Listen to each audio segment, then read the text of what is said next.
آئے میں آپ کو مختلف ٹروفک سطحیں دکھاتی ہوں اور یہ بتاتی ہوں کہ توانائی ان میں کیسے منتقل ہوتی ہے۔ تو ٹروفک سطح ایک ڈائیگرام کی صورت میں ہوتا ہے جو یہ بتاتا ہے کہ ہم سب اپنی خوراک کو کیسے حاصل کرتے ہیں۔ سب سے نیچے ہمارے پاس پروڈیوسرز ہوتے ہیں، یعنی پودے اور ویجیٹیشن۔ انہیں اس لیے یہ کہا جاتا ہے کیونکہ یہ اپنی خوراک خود سورج کی روشنی سے بناتے ہیں۔ پھر آتے ہیں بنیادی کنزیومرز جیسے خرگوش اور کیڑے وغیرہ، جو اصل میں ہربیورز ہوتے ہیں۔ یہ اپنی خوراک سیدھا پروڈیوسر سے لیتے ہیں، یعنی انہیں براہ راست کھاتے ہیں۔ اسی لیے انہیں بنیادی کنزیومرز کہا جاتا ہے کیونکہ یہ انہیں براہ راست کھاتے ہیں۔ پھر آتے ہیں سیکنڈری کنزیومرز۔ یہ اپنی خوراک کیسے حاصل کرتے ہیں؟ یہ بنیادی کنزیومرز کو کھاتے ہیں۔ آپ انہیں گوشت خور سمجھ سکتے ہیں، لیکن عام طور پر یہ چھوٹے گوشت خور کارنیورز ہوتے ہیں کیونکہ یہ فوڈ چین کے سب سے اوپر نہیں ہوتے، اور پھر ایسے جانور بھی ہوتے ہیں جو انہیں کھا سکتے ہیں۔ اور آخر میں ہم پہنچتے ہیں تیسرے درجے کے کنزیومرز تک۔ آپ انہیں بڑے کارنیورز کے طور پر سوچ سکتے ہیں۔ یہ فوڈ چین کے سب سے اوپر ہوتے ہیں، یہ سب سے اوپر شکاری ہوتے ہیں، جیسے انسان، شیر، عقاب وغیرہ۔ انہیں ٹروفک سطح بھی کہا جاتا ہے، تو آپ اسے یوں سوچ سکتے ہیں: پہلی سطح، دوسری سطح، تیسری سطح اور یہ چوتھا لیول ہے۔ کچھ صورتوں میں اس سے زیادہ سطحیں بھی ہو سکتی ہیں، یعنی 5 یا 6 سطح بھی کبھی کبھار ہو جاتی ہیں، لیکن عام طور پر اس سے زیادہ نہیں ہوتی۔ اور ہم یہ بھی دیکھتے ہیں کہ ٹروفک سطح کے نیچے والے حصے میں جانداروں یعنی پروڈیوسرز کی تعداد سب سے زیادہ ہوتی ہے۔ یہاں انڈیویجولز کی تعداد سب سے زیادہ ہوتی ہے، لیکن جیسے جیسے آپ ٹروفک سطح میں اوپر جاتے ہیں، جانداروں کی تعداد کم ہوتی جاتی ہے، اور اسی لیے یہاں ایک پیرامڈ بنتا ہے۔ تو آپ دیکھیں گے کہ سب سے اوپر شکاریوں کی تعداد سب سے کم ہوتی ہے، یعنی ٹرشری جو فوڈ چین کے سب سے اوپر ہوتے ہیں، ان ٹرشری کنزیومرز کی تعداد بھی کم ہوتی ہے۔ لیکن ایسا کیوں ہے؟ اس سوال کا جواب دینے کے لیے دیکھنا ہوگا کہ توانائی کا بہاؤ کیسے ہوتا ہے۔ توانائی کے بہاؤ کی بات کرنے سے پہلے میں تھوڑا سا فوڈ چین اور فوڈ ویب کے بارے میں بات کرنا چاہتی ہوں۔ اصل میں چیزیں اتنی سادہ نہیں ہوتی۔ ہمارے پاس ایک چیز ہوتی ہے جسے فوڈ ویب کہتے ہیں۔ اسے فوڈ ویب اس لیے کہتے ہیں کیونکہ اگر آپ یہ دیکھیں کہ کون کس کو کھاتا ہے تو یہ بالکل ایک جال کی طرح نظر آتا ہے۔ زیادہ تر اس لیے کہ جانور کئی چیزیں کھا سکتے ہیں، جیسے مثال کے طور پر سانپ مینڈک بھی کھا سکتے ہیں اور چھوٹے پرندے بھی۔ اسی وجہ سے چیزیں تھوڑی سی پیچیدہ ہو جاتی ہیں، لیکن پھر بھی آپ کو یہ سطحیں نظر آتی ہیں۔ آپ دیکھیں گے کہ پہلی ٹروفک سطح پر پروڈیوسرز ہوتے ہیں، پھر بنیادی کنزیومرز ہوتے ہیں یعنی ہربیورز، پھر سیکنڈری کنزیومرز ہوتے ہیں، پھر چھوٹے کارنیورز ہوتے ہیں، اور اس کے بعد سب سے اوپر شکاری آتے ہیں یعنی بڑے کارنیورز، اور پھر تیسرے درجے کے کنزیومرز آتے ہیں۔ دوسری پیچیدگی یہ ہے کہ ایک اور قسم کے جاندار ہوتے ہیں جنہیں ڈیکمپوزرز کہتے ہیں۔ میں اسے تھوڑا سا اوپر کر لیتی ہوں، ٹھیک ہے؟ ڈیکمپوزرز کو ہم یہاں کہیں بھی نہیں رکھتے کیونکہ یہ وہ ہوتے ہیں جو مردہ چیزیں کھاتے ہیں۔ یہ سب کو کھا لیتے ہیں جب وہ مر جاتے ہیں۔ یہ مشرومز بھی ہو سکتے ہیں یا بیکٹیریا بھی، تو یہ بھی ہمارے ماحولیاتی نظام کا حصہ ہیں، لیکن یہ کسی ٹروفک سطح کے معیار پر پورا نہیں اترتے۔ اور آخر میں کچھ جانور ایسے ہوتے ہیں جو ہربیورز بھی ہوتے ہیں اور کارنیورز بھی، انہیں ہم ہومنیورز کہتے ہیں۔ مثال کے طور پر انسان، ہم سبزیاں بھی کھاتے ہیں اور گوشت بھی۔ تو کیا اس کا مطلب یہ ہے کہ ہمیں بنیادی کنزیومر بھی ہونا چاہیے، یعنی انسانوں کو یہاں بھی آنا چاہیے؟ ٹھیک، لیکن ظاہر ہے ہمیں کوئی نہیں کھاتا، اس لیے ہمیں یہاں لانا کوئی معنی نہیں رکھتا۔ یہ سب کچھ میں آپ کو یہ بتانے کے لیے کر رہی ہوں کہ یہ سب اتنا سادہ نہیں ہے، ہمیشہ ایکسیپشنز ہوں گی۔ ہاں، ہم ایک طرح سے درجہ بندی کر رہے ہیں کیونکہ ہمیں سب کچھ سمجھنے کے لیے درجہ بندی کرنا پڑتی ہے، لیکن یہ اتنا آسان نہیں ہے۔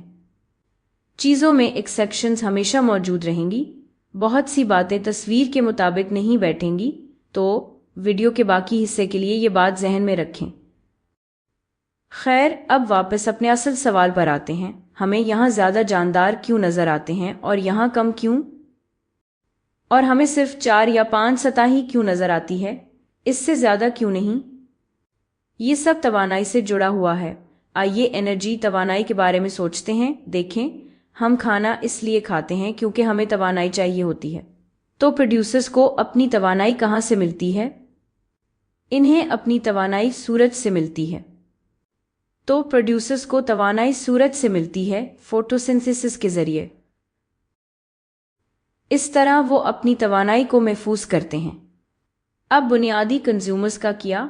انہیں توانائی تب ملتی ہے جب وہ پروڈیوسرز کو کھاتے ہیں، ٹھیک؟ لیکن بات یہ ہے کہ انہیں یہاں سے ساری توانائی نہیں ملتی۔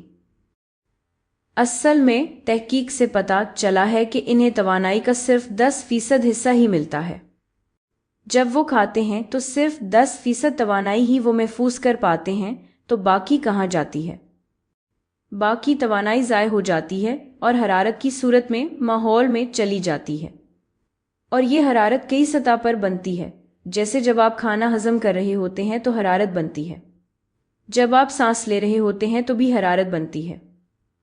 تو کافی توانائی ضائع ہو جاتی ہے۔ اور اندازہ لگائیں، یہی چیز سیکنڈری کنزیومرز کے ساتھ بھی ہوتی ہے جب وہ انہیں کھاتے ہیں، اور ان کی توانائی کا بھی صرف 10% ہی آگے منتقل ہوتا ہے۔ اس کا مطلب ہے کہ اور بھی کم توانائی آگے منتقل ہوتی ہے، صرف 10% توانائی ہی آگے جاتی ہے۔ اور اسی طرح جب ٹرشری کنزیومرز انہیں کھاتے ہیں تو پھر سے صرف 10% توانائی ہی وہاں تک پہنچتی ہے۔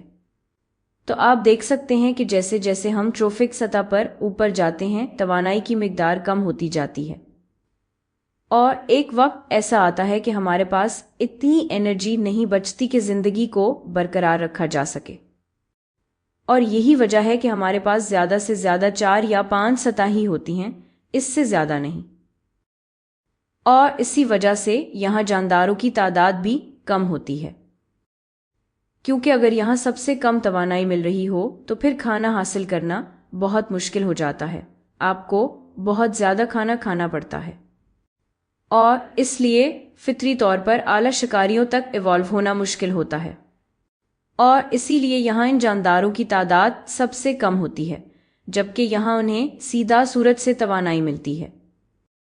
یہاں توانائی حاصل کرنا بہت آسان ہے اور اسی لیے پروڈیوسرز کی تعداد سب سے زیادہ ہوتی ہے۔ لیکن ایک اور چیز بھی ہے جسے ہمیں ٹروفک سطح کے بارے میں سوچتے ہوئے غور کرنا چاہیے، اور اسے بایولوجیکل میگنیفیکیشن کہتے ہیں۔ اس سے مراد ہے کہ جیسے جیسے ہم فوڈ چین کے اوپر جاتے ہیں، یعنی ٹروفک سطح کے اوپر جاتے ہیں، نقصان دہ چیزیں جیسے کیڑے مار ادویات وغیرہ، ان کی مقدار بڑھ جاتی ہے۔ دیکھتے ہیں کیسے؟ تو ہم یہاں براہ راست کیڑے مار ادویات چھڑکتے ہیں تو یوں یہ انہیں حاصل کرتے ہیں۔ اس طرح پروڈیوسرز تک کیڑے مار ادویات پہنچ جاتی ہے، اور پھر یہ بنیادی کنزیومرز انہیں کھاتے ہیں، اور اسی طرح کیڑے مار ادویات ان کے اندر چلی جاتی ہیں۔ لیکن اندازہ لگائیں، یاد ہے یہ دوسرے بنیادی کنزیومرز یا دوسرے پروڈیوسرز کو بھی کھا سکتے ہیں، تو انہیں وہاں سے بھی زیادہ کیڑے مار ادویات مل سکتی ہیں، اور اسی لیے پیسٹیسائڈز کی مقدار اصل میں بڑھنا شروع ہو جاتی ہے۔ اور سیکنڈری کنزیومرز جب انہیں کھاتے ہیں تو ان میں کیڑے مار ادویات کی مقدار اور بڑھ جاتی ہے، کیونکہ یاد رکھیں یہ کئی چیزوں کو کھاتے ہیں، تو اس طرح اور بھی زیادہ کیڑے مار ادویات آ جاتی ہیں۔ میں اب یہ دکھانے کے لیے سیاہ رنگ استعمال کروں گی، اور بھی زیادہ کیڑے مار ادویات۔ پھر آخرکار جب اعلیٰ شکاری انہیں کھاتے ہیں تو ان میں کیڑے مار ادویات کی مقدار سب سے زیادہ ہوگی۔ تو کیا آپ دیکھ سکتے ہیں کہ کیڑے مار ادویات کی مقدار، یعنی ان کی کانسنٹریشن، اب ہمارے جسم میں بڑھ چکی ہے؟ تو اس کی کانسنٹریشن میں اضافہ ہو گیا ہے، اور اسی لیے ہم اسے بایولوجیکل میگنیفیکیشن کہتے ہیں۔